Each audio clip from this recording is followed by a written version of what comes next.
Good morning, it's Debbie with the Pickin Coop Farmstead. Pajama prepping this morning. It's still kind of dark outside. It's just now starting to get light.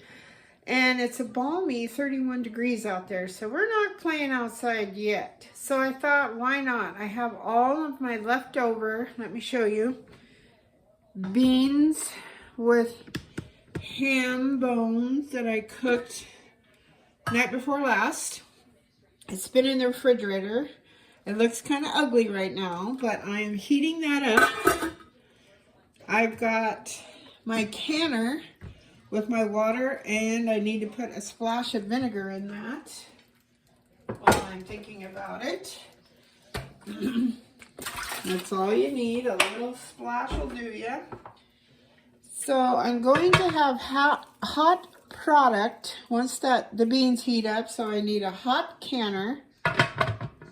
So I'm going to heat this up. Then I'm just going to do pints. So I've got 6 pint jars. I've got my 4 jars lids. And I've got 6 rings. I've got my jar grabber. I've got the weight that goes on my counter. I also use this lovely old cutting board my son made me when he was in high school. I'm going to put my pot of hot beans on there. This is a good way to make use of your leftovers. Instead of freezing them, you don't always have the room. This is a jar is enough for 2 servings. And then you can just heat these things up, especially all winter long, and you can have beans with ham. That way you're not wasting it, number one. And then you'll have future food preservation. So it's win-win. So we'll be back once I get everything heated up, and then we're going to go ahead and can these guys up. And because they are beans and there's meat in them, you're going to have to pressure can them. They are pints, so 75 minutes. All right, we'll be back as soon as everything heats up. All right, we're back. My beans are totally heated up. My water in my pressure canner is almost there. I've got everything ready. So I'm going to grab my beans and move them over to my little butcher block cutting board. I use that as a trivet. All right, I have removed the bones from my beans. I'm going to go ahead and start ladling them into my jars. I'm going to give them at least 1 inch of headspace.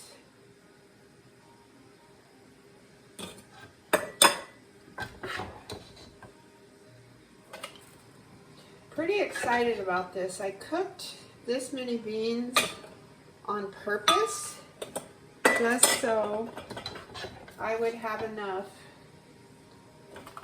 to can, which I'm super excited about. Maybe I got a little too much in that one. Well, maybe not. I'm being kind of messy this morning. Sorry. Usually I try to be a little neater.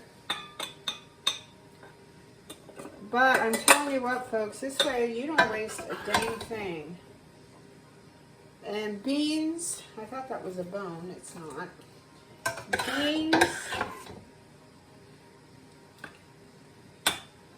And it was just the leftover ham bone from Christmas that I froze. And it had quite a bit of meat on there. So that looks like all we're going to get out of it. All we're going to get out of that, I have just a little tiny bit of beans left. We're going to move this off to the side.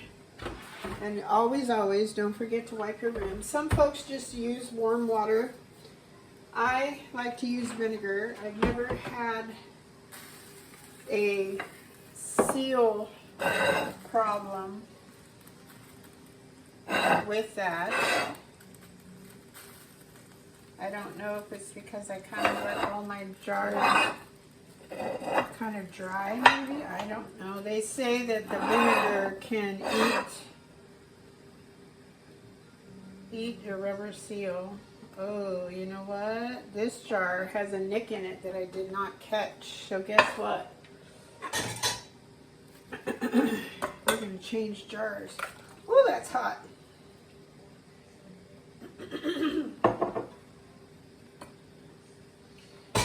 simple as that. That is another way to check the integrity of your jars when you're doing that. And I actually thought I checked them all.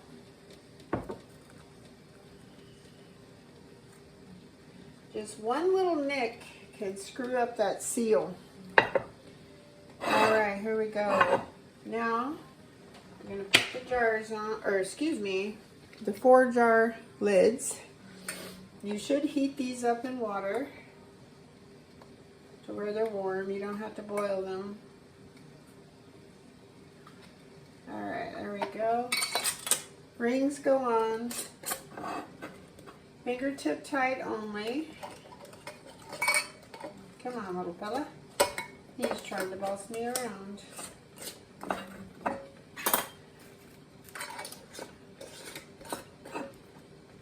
Oh, hot, hot. Hot, hot, hot. Hot toddy.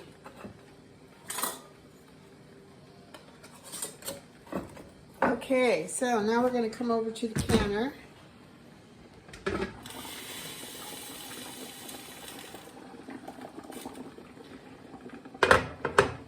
And water is boiling in my canner. I'll go ahead and put these jars in. So we have boiling product.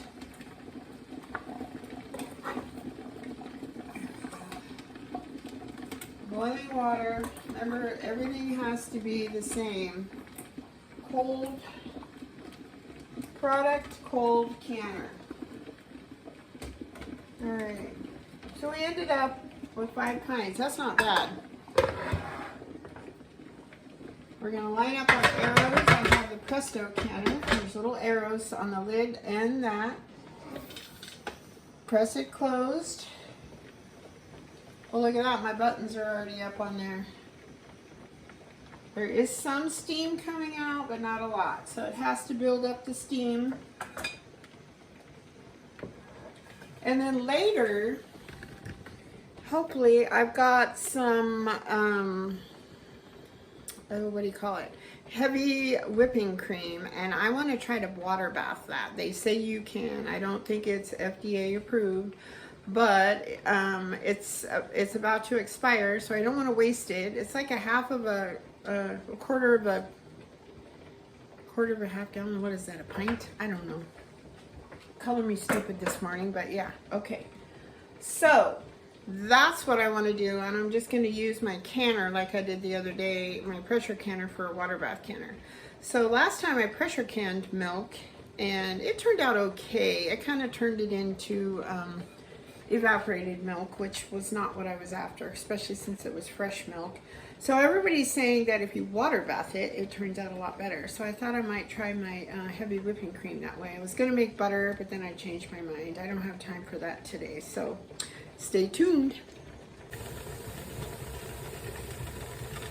Okay, we've got a steady stream of steam right here. I don't know if you can see it. And we're going to set our timer. You want to make sure this is absolutely steady.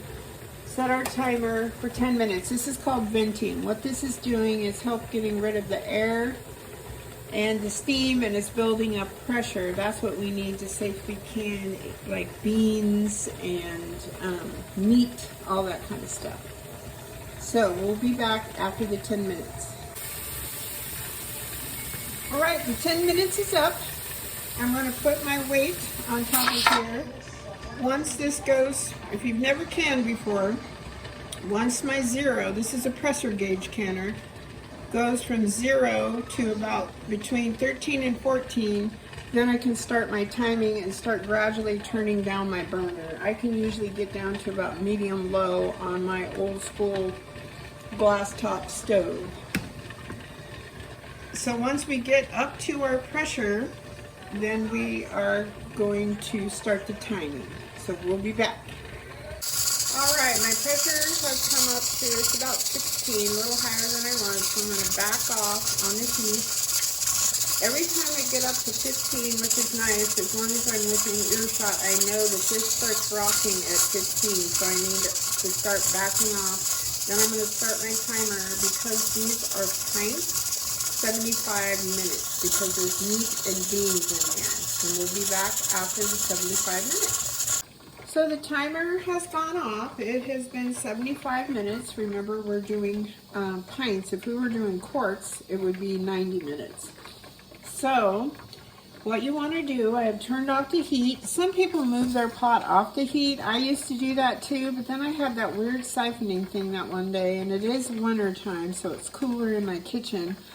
I'm just going to naturally let this gauge go all the way to 0. You want to make sure there's a little resting bar at 0. You want to make sure that that needle is resting on the 0 bar. Once that happens, then you can take off your little weight. So once we get to that point, we'll be back. So the pressure gauge has gone from 14 over here all the way to 0 and is resting on that needle bar right there. So it is safe to take your weight off. You never ever want to touch the weight or the canner. It takes a long time for that to cool off, so always grab it by some of them will have little handles. This one has kind of a flat handle. Take that off. And I let it sit for about 10 minutes. Once that is set for 10 minutes, we are going to go ahead and turn it and off kilter it and let it set for another 10. It's kind of time consuming, but I have found in the winter time it seems that my things like to siphon a little more than usual. So we'll be back in 10 minutes. 10 minutes is up. Twist. You are going to lift this up, but with the gauge towards you because there's a whole bunch of steam that's going to come out and it will burn you. Ask me how I know. So lift it up and away. As you can see all of that steam. Now you can do it off kilter. Wait another 10 minutes. Then we'll be back. 10 minutes. We are going to carefully lift the lid up. It still could have drips, which are very hot water. Put this off to the side. Kind of hard to do without touching this. I'm going to grab something. I'll be right back. All right, here comes the jars. Let's see what we've got here. Lovely beans with ham. Pinto beans, that's what kind these are. So that's another thing that can go on the shelf, which is nice because if you have the room to store this type of stuff, which I store everything, we have a little spare bedroom that is basically our granddaughter's when she comes up to visit, and it stores all of my painting and crafting items and my canning items. So this is what we ended up with. So this is, I've gotten out of those beans, we had dinner. My husband took a little Tupperware thing for his lunch. He has a cute little lunch bucket that heats up with the cigarette lighter in your car. My daughter got him for Christmas, so he's just loving it. No more cold sandwiches. He works outdoors. And then I fed my nephew too that night, so we had enough for 3 for dinner, a lunch, and then you've got 5 lunches right here, or a single dinner. It's super easy. It's not wasteful. Beans are still relatively cheap. The ham bone was free basically because it was the byproduct of the ham that I cooked for Christmas. Don't throw anything away. That's like the big lesson from this. And then I cut up an onion, and I think I had some leftover carrots from when I canned something else. I threw that in there, and I mean basically between the leftovers and the beans and onion, that's a cheap, lots and lots of meals. So you figure there's 3, 4, 9 meals at least that you're going to get out of this.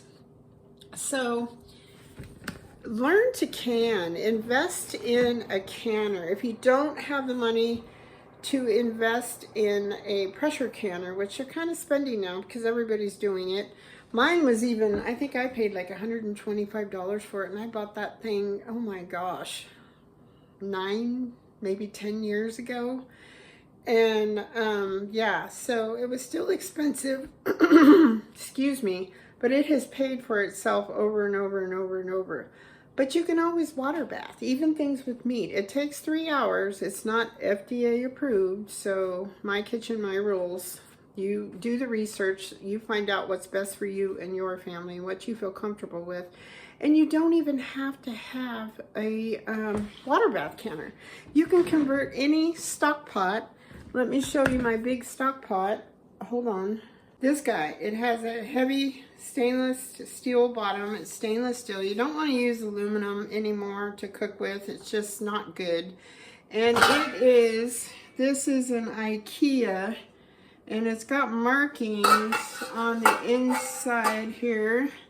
I think it's 9 quarts. So that holds a lot of food, And all you do is, if you find a little rack, put it in the bottom. If not, use a dish towel. That works too. It just keeps your jars from rattling on the bottom and possibly cracking and breaking. But I mean, you can improvise on that. Okay, enough of my spiel. So next, what I want to prepare, I'm going to set these off to the side. They're going to cool overnight. Then I'm going to take the rings off. I'm going to tap the tops, make sure all the little buttons have went down. And then I like to pick them up just by the actual lid top. The flats is what they call them. Wiggle them around and make sure that they don't come off. Then I wash them really good with hot soapy water, dry them, label them, and then store them. So it's just that easy. So when you start, you know, when you're cooking, if you've just started cooking from scratch, you find something that's a really good recipe you really like, the next time you make it, make a little bit more. And you can even do vacuum sealed meals. You can do it that way. You can can them. And I just think it's a better alternative than freezing. Freezing is a tough one to keep, unless you're vacuum sealing. And if you don't have a vacuum sealer, it's kind of impossible. But it's a really good alternative to taking up your freezer space too. And you do end up getting freezer burnt unless you're vacuum sealing them.